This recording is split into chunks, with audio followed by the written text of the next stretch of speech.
السلام عليكم ورحمة الله تعالى وبركاته. مشاهدينا الكرام، مرحبا بكم في هذا الفيديو الجديد. موعد وتوقيت مباراة المنتخب المغربي ومنتخب زامبيا للسيدات في الدور الأخير المؤهل للأولمبياد باريس 2024.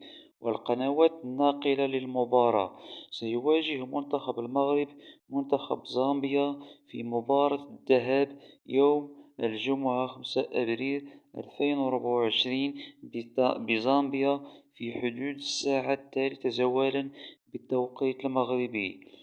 وفي مباراة الإياب سيواجه المنتخب المغربي منتخب زامبيا يوم الثلاثاء 9 أبريل 2024 في المغرب في حدود الساعة 8 مساء بالتوقيت المغربي.